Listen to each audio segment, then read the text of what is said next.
I watch CNN, I watch Fox, I watch CBS, and in this case, there's a lot of things not being said.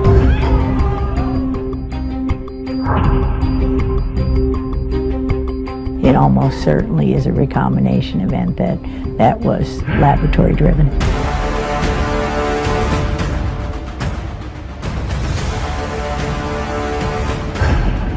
This is just the essential nature of Chinese communism. Chinese communism is evil. Every person it harms is directly attributable to the Chinese Communist Party.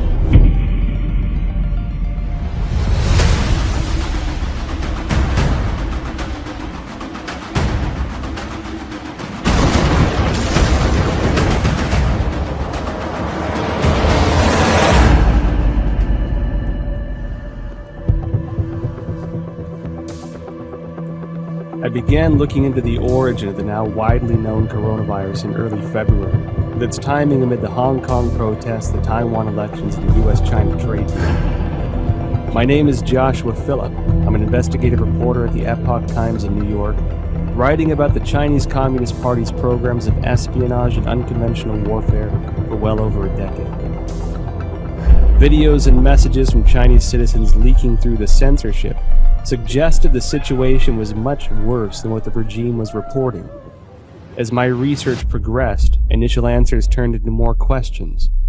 I soon realized there was much more to the story than we were being told. Today, the coronavirus is impacting over 100 countries around the world. Billions of lives are at risk. And from what is said by the Chinese Communist Party, this allegedly started spontaneously in the seafood market in Wuhan, China.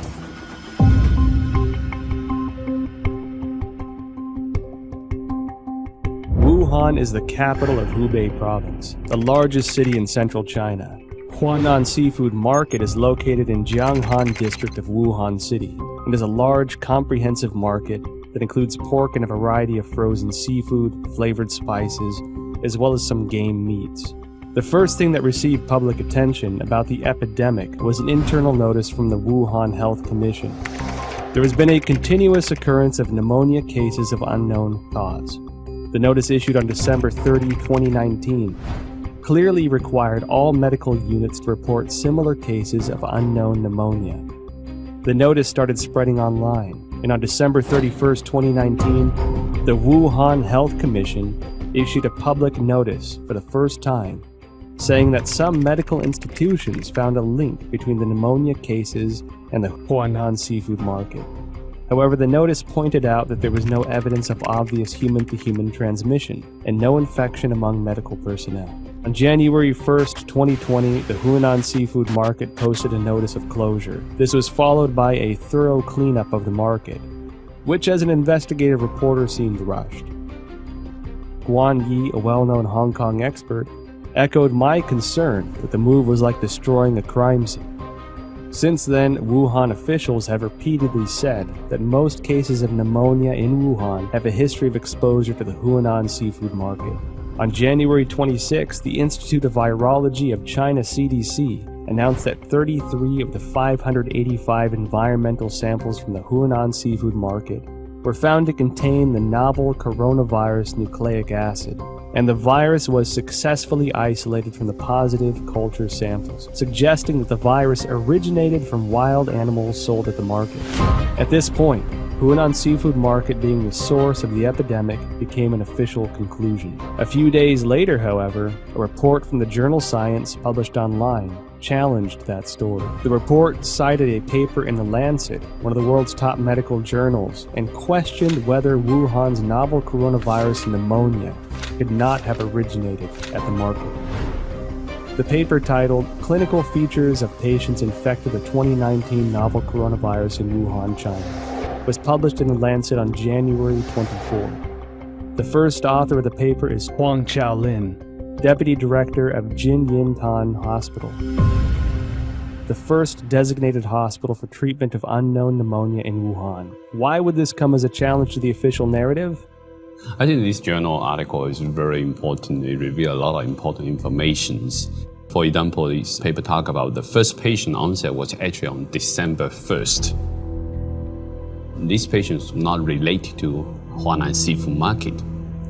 And also no epidemiological association was found between the first patient and subsequent patient.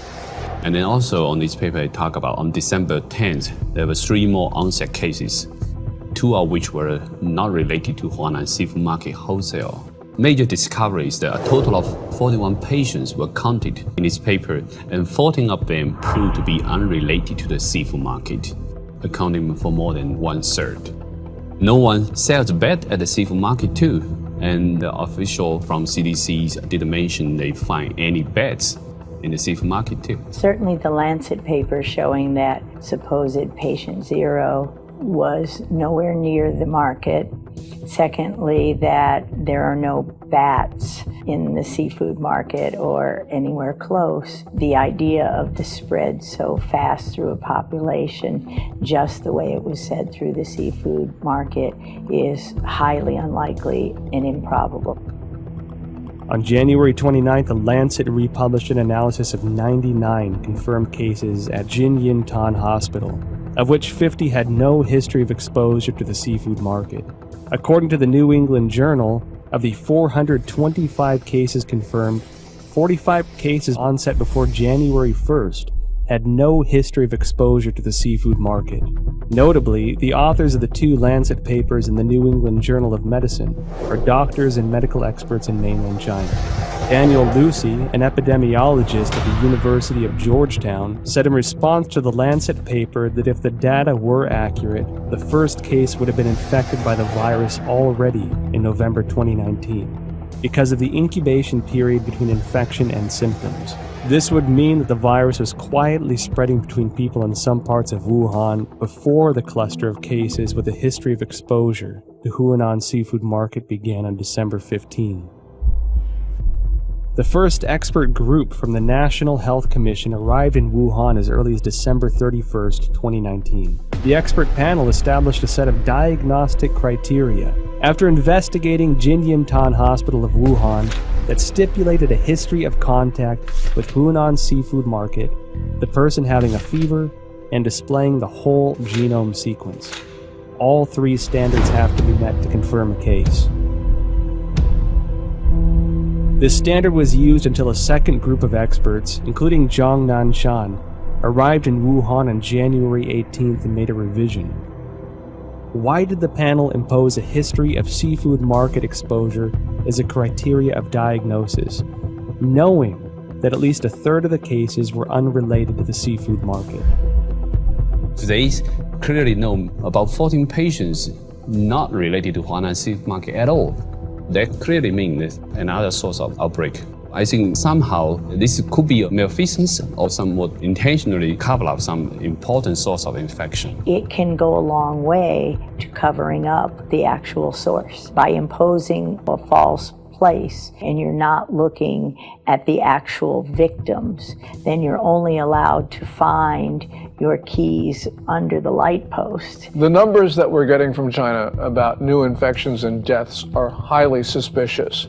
We know that Beijing for 6 weeks in December and January suppressed information of the epidemic.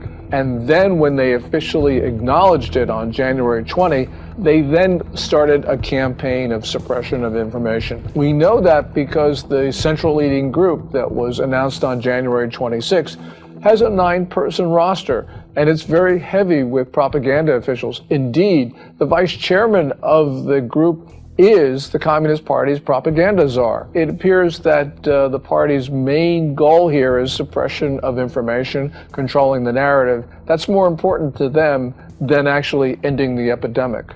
I was in China when SARS happened, and we were evacuated, and it was exact same thing. There's no transparency. They tried as long as they could to cover it up until finally it was just like with the coronavirus, they could no longer cover it up, and then they proceeded to act. I mean, I think from my perception back then, their response to it is exactly the same.